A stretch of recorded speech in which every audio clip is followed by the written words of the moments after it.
ഇന്ത്യയിൽ വലിപ്പം കൊണ്ട് 2ാം സ്ഥാനത്തുള്ള ഒരു കൊട്ടാരത്തിലാണ് നമ്മളിന്ന്. 1ാം സ്ഥാനത്തുള്ള കൊട്ടാരം ഏതാണെന്ന് നമുക്കെല്ലാവർക്കും അറിയാം. അത് നമ്മുടെ മൈസൂർ പാലസ് തന്നെയാണ്. രാജസ്ഥാനിലെ പ്രശസ്തമായ പിച്ചോള തടാകത്തിൻ്റെ കിഴക്കേക്കരയിലാണ് രാജ ഉദയ് സിംഗ് രണ്ടാമൻ 1559 പണികഴിപ്പിച്ച ഈ മഹാനിർമ്മിതി. ഇതിന് അദ്ദേഹത്തിന് പ്രേരണ നൽകിയത് ഒരു യോഗിവര്യനാണ്. വേട്ടയ്ക്കായി ഉദയപൂർ മലനിരകളിലെത്തിയ രാജാവ് ഈ മനോഹരമായ സ്ഥലം കാണുകയും അവിടെ ധ്യാനത്തിലിരുന്ന ഒരു യോഗിവര്യനെ സന്ദർശിക്കുകയുണ്ടായി. ആ യോഗിവര്യൻ്റെ നിർദ്ദേശപ്രകാരമാണ് അദ്ദേഹം ഈ കൊട്ടാരം പണിതത്. അതിനുശേഷം രാജാവ് ചിറ്റോറിൽ നിന്നും അദ്ദേഹത്തിൻ്റെ ആസ്ഥാനം ഉദയ്പൂരിലേക്ക് മാറ്റുകയും തുടർന്ന് നിരവധി തലമുറകളിലൂടെ കൈമാറി വന്ന ഈ കൊട്ടാരം ഇന്ന് കാണുന്ന രീതിയിൽ പണിതീർക്കുകയുമാണ് ഉണ്ടായത്. സിറ്റി ഓഫ് ലേക്സ് എന്ന പേരിൽ അറിയപ്പെടുന്ന ഉദയ്പൂർ ഇവിടെയുള്ള 5 തടാകങ്ങളാൽ സമ്പന്നമാണ്.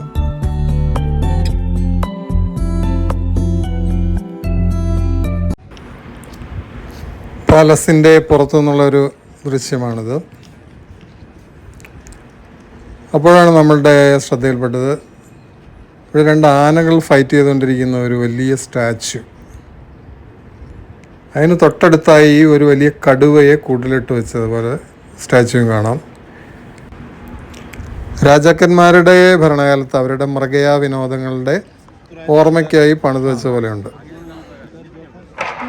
ഞങ്ങളിവിടെ നിന്നൊരു ഗൈഡിനെ ഞങ്ങളുടെ കൂടെ കൂട്ടിയിട്ടുണ്ട്. അപ്പോൾ അദ്ദേഹം ഇതിൻ്റെ കഥകളൊക്കെ പറഞ്ഞ് വിശദീകരിച്ചാണ് കൊണ്ടുപോകുന്നത്.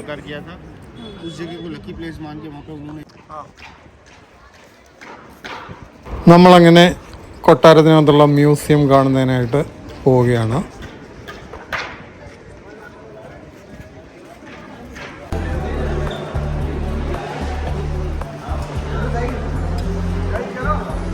അപ്പോൾ അങ്ങനെ നമ്മൾ കൊട്ടാരത്തിനകത്ത് കയറി കാഴ്ചകളൊക്കെ കണ്ടിങ്ങനെ പോയിക്കൊണ്ടിരിക്കുകയാണ്. ഓരോ രാജാക്കന്മാരുടെ ഫോട്ടോയൊക്കെ അവിടെ വലുതാക്കി വെച്ചിട്ടുണ്ട്. അപ്പോഴാണ് നമ്മളുടെ കാഴ്ചയിൽപ്പെട്ടത് ഒരു രാജാവിൻ്റെ സ്റ്റാച്യു. അദ്ദേഹം ആരാണെന്നല്ലേ? മഹാവീരനായിരുന്ന രാജാവ് റാണാ പ്രതാപാണത്.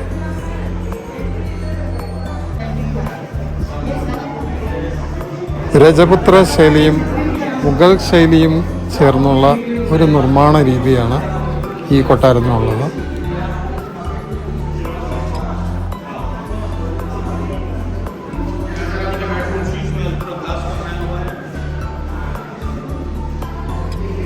ഇപ്പോൾ നമ്മൾ കാണുന്ന രാജാവിൻ്റെ ബെഡ്റൂമാണ്. നിറയെ മിററൊക്കെ വെച്ചിട്ട് ഭയങ്കര അടിപൊളിയായിട്ടാണ്.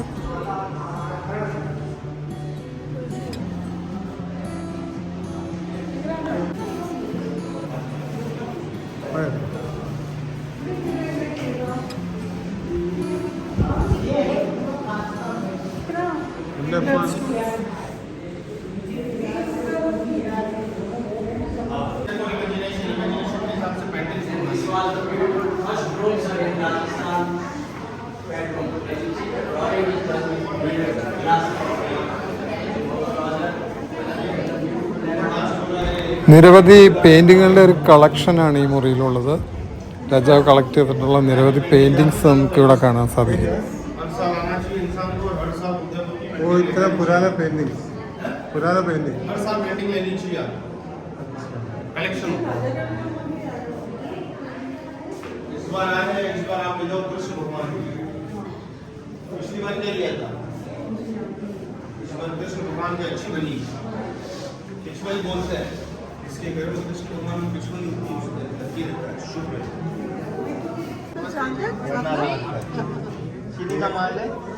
കൊട്ടാരത്തിലുണ്ടായിരുന്ന ഒരു മഹാകവിയുടെ മുറിയാണിത്. കവിരാജ് ശ്യാംദാസ്.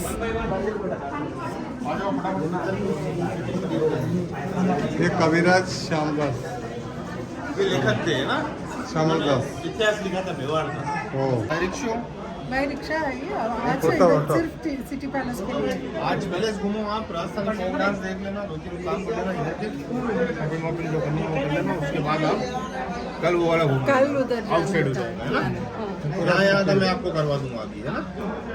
आ जाइए. राजस्थान में डांस आना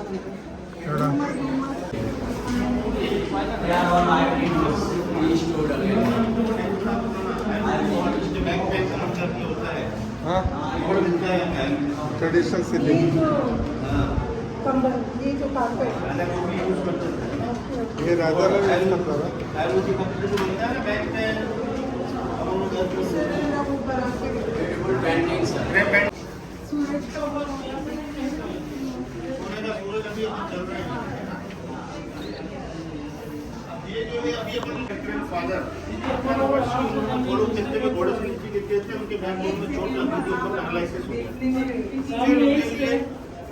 wheel chair, western toilet, elevator lift लगवाई गई थी, वो सारी अंदर लगी हुई है। Toilets in offices are like attached toilet. We were not having concept. It was a bit far away, but here it is short. It's elevated for it. From England in 1940. ये ब्रिटिश व्हील चेयर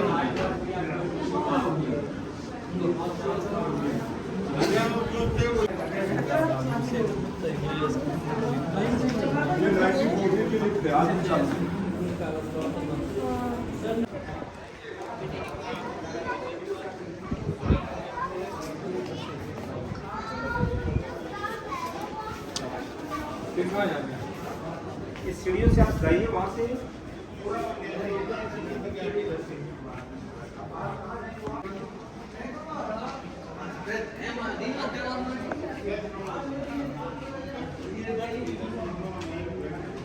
ഈ കാണുന്നത് രാജകൊട്ടാരത്തിലെ സദ്യയ്ക്കും മറ്റാവശ്യങ്ങൾക്ക് ഉപയോഗിച്ചിരുന്ന വെള്ളിപ്പാത്രങ്ങളുടെ ഒരു കളക്ഷനാണ്.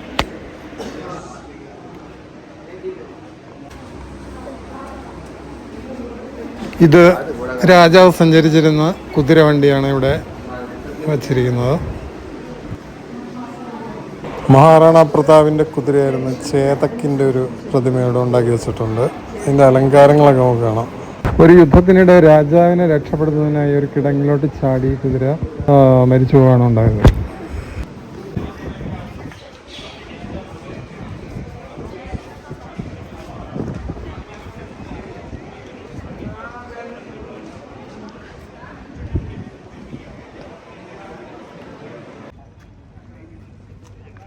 കൊട്ടാരത്തിലെ ആനകളുടെയൊക്കെ parking ഏരിയയാണ് ഈ കാണുന്നത്. ആനകളൊക്കെ ഇവിടെ തളച്ചിരുന്നു.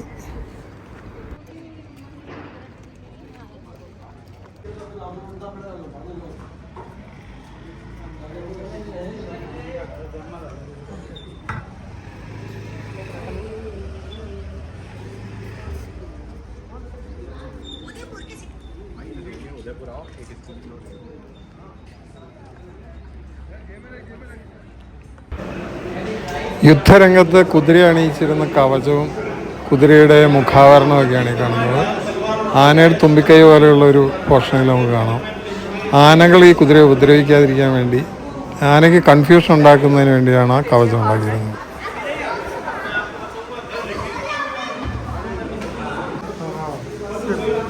യുദ്ധത്തിന് ഉപയോഗിച്ചിരുന്ന ആയുധങ്ങൾ, വാളുകളുടെയൊക്കെ ഒരു കളക്ഷൻ, പലതരം വാളുകൾ, അതുപോലെ തോക്കുകളുടെ ഒരു കളക്ഷൻ.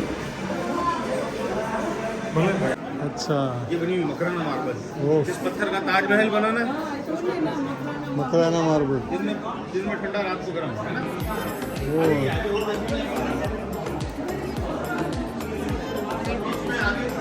കൊട്ടാരത്തിന്റെ മൂന്നാമത്തെ നിലയിലുള്ള ഒരു ഉദ്യാനമാണ് ഇപ്പോൾ നമ്മൾ കണ്ടത്. लीला पैलेस, लीला पैलेस राइट साइड है, पानी के बीच में जो बनाया हुआ है उसको बोलते हैं ताज लेक पैलेस। ताज लेक पैलेस राजा लोगों का समर प्लेस हुआ करता था, फिर बाद में उसको होटल में कन्वर्ट करने के बाद ताज ग्रुप को दे दिया।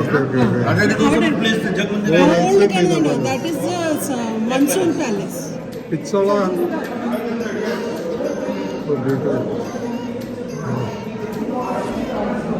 ഓർത്ത് വെച്ചാൽ മനസ്സിലെടുക്കണ്ടേ. Beautiful view of the city.